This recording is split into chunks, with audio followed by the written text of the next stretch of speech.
আসসালামু আলাইকুম। শিরোনামে আমন্ত্রণ জানাচ্ছি আমি মিতা মুস্তফা। যথাযোগ্য মর্যাদা ও ভাবগাম্ভীর্যের মধ্য দিয়ে জাতি স্মরণ করছে পিলখানা ট্র্যাজেডিতে নিহত শহীদ সেনা কর্মকর্তাদের। সরকারিভাবে দিবসটি জাতীয় শহীদ সেনা দিবস হিসেবে পালন করা হচ্ছে। দিবসটি উপলক্ষে আজ সকালে বনানী সামরিক কবরস্থানে শহীদদের প্রতি শ্রদ্ধা জানানো হয়। রাষ্ট্রপতির পক্ষে তাঁর সামরিক সচিব এবং প্রধান উপদেষ্টার পক্ষে তাঁর সামরিক সচিব শহীদদের প্রতি পুষ্পস্তবক অর্পণ করেন।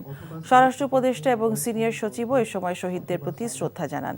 পরে সেনা, নৌ ও বিমান বাহিনী প্রধানগণ এবং বিজিবি মহাপরিচালক শহীদদের প্রতি শ্রদ্ধার্ঘ্য অর্পণ করেন।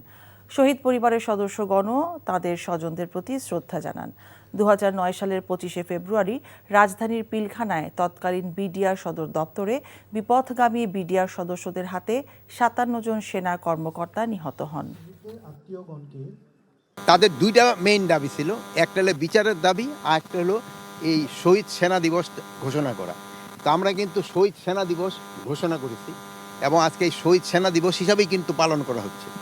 আর আরেকটা দাবি ছিল যে বিচার, ওই জন্য কিন্তু আমরা কমিশন করে দিয়েছি এবং কমিশনের 24শে জানুয়ারি থেকে মনে হয় শুরু হয়েছে কমিশনের কাজ। এটা তাদের 3 মাস সময় দেওয়া হয়েছে। তাদের রিপোর্টের বেসিসে আমরা যারা যারা দোষী সাব্যস্ত হবে তাদেরও বিচারে আনতে নেওয়া হবে। রাজধানী ঢাকা সহ দেশের বিভিন্ন স্থানে ভূমিকম্প অনুভূত হয়েছে। সকালে এই ভূমিকম্প অনুভূত হয়। আবহাওয়া অধিদপ্তর এই তথ্য নিশ্চিত করেছে। আবহাওয়া অধিদপ্তরের ভূমিকম্প পর্যবেক্ষণ এবং গবেষণা কেন্দ্র জানিয়েছে সকাল 6:40:25 এই ভূমিকম্প অনুভূত হয়।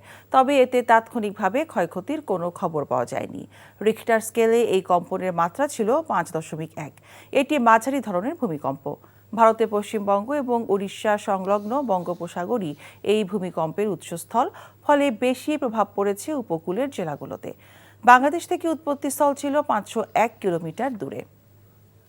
1 মার্চ থেকে আরব বিশ্বে পবিত্র রমজান মাস শুরু হতে যাচ্ছে বলে জানিয়েছে আবুধাবি ভিত্তিক আন্তর্জাতিক জ্যোতির্বিদ্যা কেন্দ্র। সংস্থাটির পরিচালক মোহাম্মদ শওকত ওদেহ বলেছেন, আগামী 28শে ফেব্রুয়ারি আরব বিশ্বের কিছু জায়গায় অর্ধচন্দ্র দেখা যাবে। যদি চাঁদ দেখা যায়, ওই দিন সন্ধ্যা থেকে রমজান শুরু হয়ে যাবে। কিন্তু ওই দিন চাঁদ দেখা না গেলে পরের দিন 2রা মার্চ থেকে শুরু হবে পবিত্র এই মাস। যদি 1 মার্চ রমজান শুরু হয়, তাহলে রমজানের শেষ দিন হবে 29 অথবা 30শে মার্চ। যেহেতু রমজান মাস প্রতি বছর এগিয়ে আসে, তাই এই বছর শুরুর দিকে রোজাগুলোর সময় একটু কম হবে, তবে মাসের শেষ দিকে সময় বাড়বে।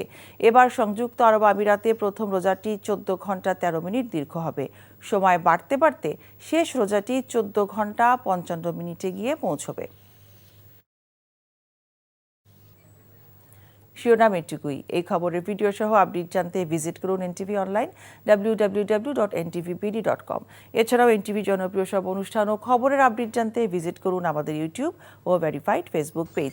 12টার মধ্যে খবর দেখার আমন্ত্রণ রইল। সবাইকে ধন্যবাদ।